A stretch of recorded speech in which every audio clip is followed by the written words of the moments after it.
안녕하세요. 오늘은 전세 사기 이후에 제가 어떻게 버텼는지, 그리고 지금은 어떤 상태로 살고 있는지 조금 솔직하게 이야기해 보려고 합니다. 사실 전세 사기를 알게 된 직후에는 어떻게 대응해야 할까? 이런 생각보다도 그냥 멘탈이 먼저 무너졌던 것 같아요. 처음에는 하루 종일 핸드폰만 붙잡고 관련 기사, 카페 글, 유튜브 영상 이런 것들만 계속 찾아봤고 밤에는 불안해서 잠을 거의 못 잤어요.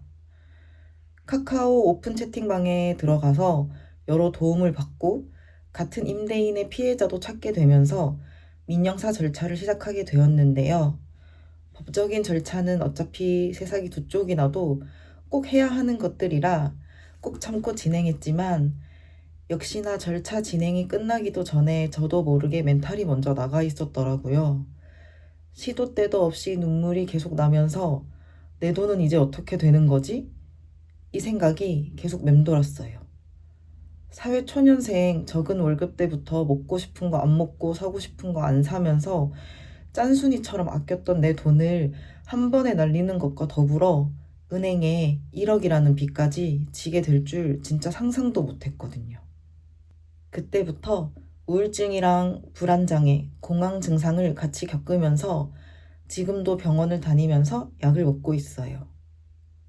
그런데 그렇게 몇 달을 보내다 보니까 어느 순간 이런 생각이 들더라고요.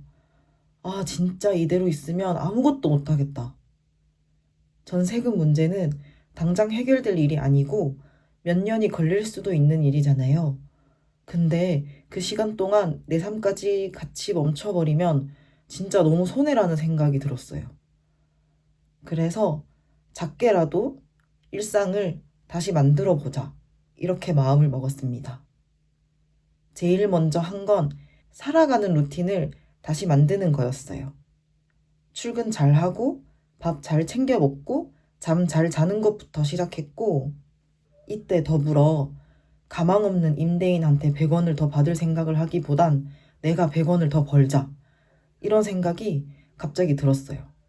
그때부터 제가 할 수 있는 업무면 아르바이트도 다 지원했고 1년 3개월가량 쓰리잡을 하면서 시간을 보냈어요. 지금 생각해보면 어떻게 했었는지 기억이 잘 안 나요. 퇴근하고 집에 오면 새벽까지 투잡 일을 하고 주말은 쓰리잡 일로 하루를 다 보냈어요. 그러다 보니 자연스럽게 인간관계가 정리되기 시작했고 일에 미쳐 살다 보니 시간도 흐르긴 흐른 것 같습니다. 혼자 일하는 시간이 많다 보니 혼자를 돌보는 일, 나와 노는 일, 나를 먼저 챙기는 일 등에 관심이 생기기 시작했어요. 예전에는 그러지 못했던 제 자신이 너무너무 한심하더라고요. 내가 나를 제일 잘 챙겨줘야 하는 거였는데 막상 그러지 못했던 것들이 생각나면서 과거를 후회했고 또 전세 사기로 인해 무너지고 망가지기만 하지 말고 내 업무적 능력치뿐만 아니라 정신적으로 성숙해지는 시간이 되도록 노력하자. 이렇게 생각했습니다. 사실 이것도 말만 이렇게 하고 정작 쉽지는 않았어요. 전세 계약서에 사인하던 순간을 떠올리면서 왜 그랬을까 자책을 많이 하기도 했었거든요. 사기 당한 걸 인지한 지 1년 6개월가량 지났지만 아직도 그때 생각이 매일 납니다. 하지만 이미 일이 일어난 걸 어쩌겠어. 그래도 난 잘 버티고 있어. 라는 생각으로 하루하루 나를 위해 후회 없이 살려고 노력합니다. 1차 매각 기일이 또 한 차례 밀렸기 때문에 언제 배당금을 받을 수 있을지 전혀 감도 오지 않지만 그래도 받을 수 있는 최소한의 배당금을 고려해 놓고 은행 빚만큼이라도 갚기 위해 지금도 열심히 투잡 일을 하고 있습니다. 현재는 본업을 퇴사하고 프리랜서가 되었어요. 3개월 정도 되었고 현재는 조금씩 일을 받아서 집에서 재택을 하고 있습니다. 아무래도 공황장애가 심해지면서 출퇴근하는 게 힘들어서 겸사겸사 이렇게 결정하게 되었지만 지금은 건강에 조금 더 신경을 쓰려고 하고 있습니다. 언제 다시 쓰리잡으로 돌아갈지 모르겠지만 1년 3개월가량 제 시간 하나 없이 너무 바쁘게 살아서 조금 쉬었다 가려고 합니다. 다음 달에는 제주도 스테이비를 하면서 한 달 살이를 해보려고 합니다. 제주도 영상도 잘 부탁드립니다. 제주도 바다 영상 보시면서 스트레스를 조금이라도 푸실 수 있으면 좋겠어요. 그리고 유튜브를 시작한 것도 사실 멘탈 관리의 한 부분이었습니다. 처음에는 누가 봐주려나 그냥 기록용으로 올려보자 이 정도 생각이었는데 댓글을 보면서 아, 나 같은 사람이 또 있구나. 그리고 그분들이 유튜브를 통해서 정보를 얻고자 하시는구나. 이걸 다시 느끼게 됐어요. 위로를 해주시는 분들도 있고 자기 경험을 나눠주시는 분들도 있고 그걸 보면서 조금 덜 외롭다는 느낌을 받았습니다. 현실적인 부분에서도 조금씩 삶을 정리하려고 노력하고 있어요. 대환대출도 진행했고 법적인 절차도 계속 밟고 있고 앞으로 경매 일정도 남아 있고요. 솔직히 말하면 지금도 완전히 해결된 건 하나도 없어요. 여전히 이 집에서 언제 나가야 할지 모르고 전세금을 얼마나 돌려받을 수 있을지도 모르고 앞으로 어떻게 될지도 불확실합니다.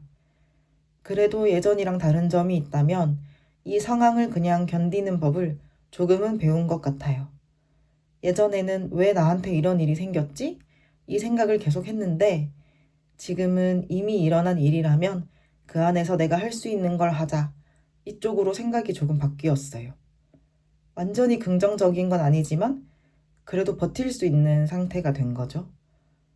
정말 죽고 싶은 순간이 있을 때마다 비판적으로 하루를 보내기보단 하루 한 개의 돌을 쌓아 올려나간다는 마음으로 버티고 견디면 좋은 결과가 있을 거야. 또 얼마나 좋은 일이 생기려고 나에게 이런 시련이 왔을까? 이렇게 생각해 보시는 것은 어떨까요? 물론 태평한 생각이라고 하실 수도 있겠지만 스스로 채찍질만 하기보단 위로해주는 순간도 있어야 한다고 생각합니다.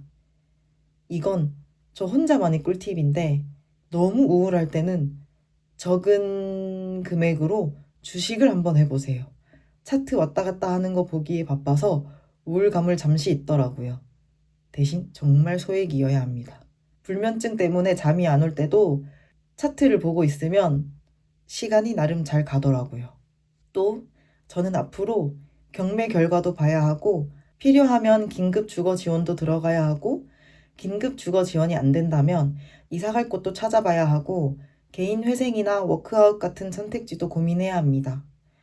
혹시 지금 비슷한 상황을 겪고 계신 분들이 있다면 완벽하게 잘 버티지 못해도 괜찮고 가끔 무너져도 괜찮으니까 그냥 하루하루만 살아본다는 생각으로 넘겨보셨으면 좋겠어요. 저도 물론 그렇게 버티고 있습니다. 그럼 오늘 영상도 봐주셔서 감사합니다.